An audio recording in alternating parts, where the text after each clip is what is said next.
welcome back. Dr. Antipas Harris is a man of many accolades and serves in numerous roles: author, teacher, public theologian, and social activist. However, at his core, he's simply a man who's passionate about bringing faith into the public square to transform our world. Doctor, thank you so much for joining us on TPI. What a delight. Thank you for having me on the show. So I was given your book, which is one of the main reasons we're speaking. And the title of the book is Christianity, the White Man's Religion. I read it and I thought, gasp.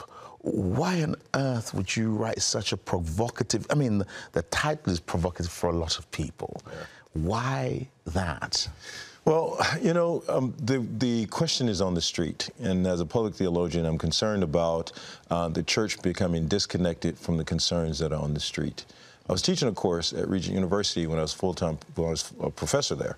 And it was a course on leadership. And a student in the class raised his hand just after I did the role and said, Dr. Harris, what do you say to your friends that are leaving the church and saying it's the white man's religion?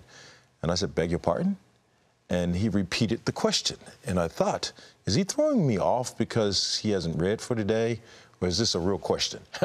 And then the more I listened to him, the more I realized this was a real question. And it was a young person preparing for ministry that experienced these questions in his own church. And as we explored the question that day in the class, I realized more students in the class were familiar with this concern, and I wasn't. And I thought, man, I thought I was more in tune with the street, I had more street cred than that. Mm-hmm. And so I started doing some research. So forgive me, so typically these are black students? Well, actually, and I talk about it in the book, it is a question that arises from the black community, is Christianity the white man's religion, but it spills over in the brown community. And it's a metaphorical question even in the white Gen Zs and millennials, right? It's a metaphorical question. It's a good old boys club. It's not for, you know, people that are concerned about social justice. Mm-hmm. Sometimes question whether Christianity even cares about the things that matter to people in their everyday life. So that question becomes a literal question, but also a metaphorical question. So then you go on a journey of research. I go on a journey of research. Tell us some of the things you found in terms of your historical journey of what Christianity was, what it's been. Yeah. What did you find that you didn't know before? Yeah. My strategy was to focus on the question. It's easy as a Christian to want to be defensive and say, well, of course not, right? But why the question?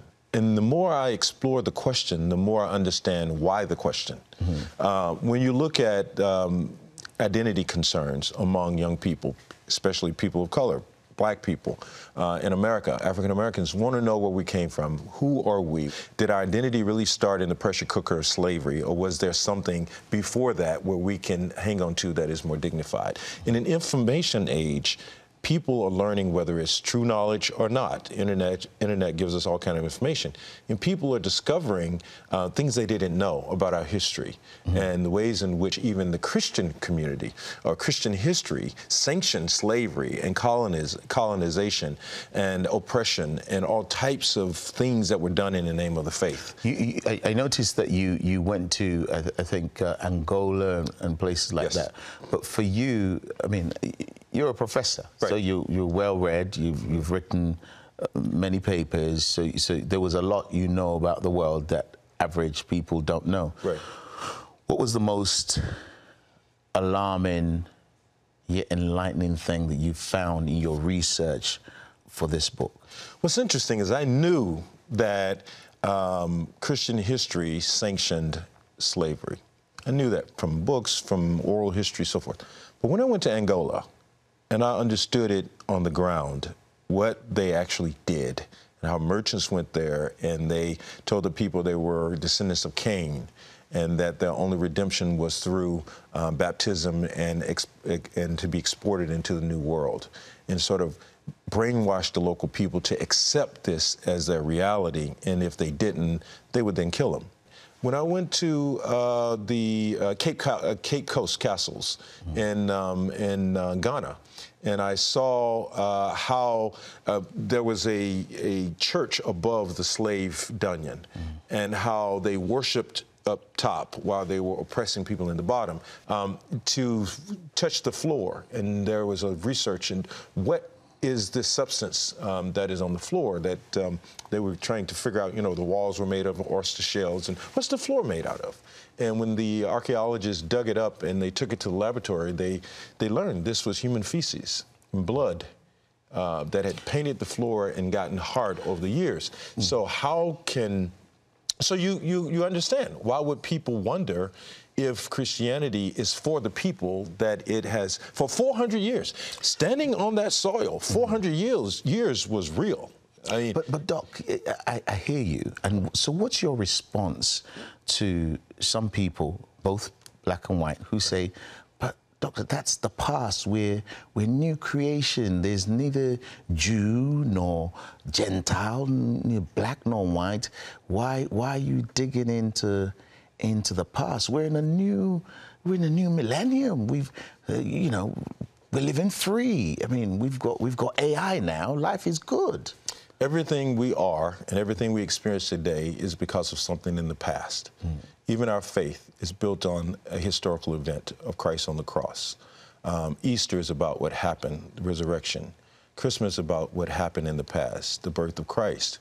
Even in this country, we talk about Plymouth Rock and everything is going back to history. It's amazing to me when we talk about the ugly of history and the people who are profoundly impacted by it, we want them to erase that, right? But it has everything to do with what we see now in the experience of Black America. It has everything to do.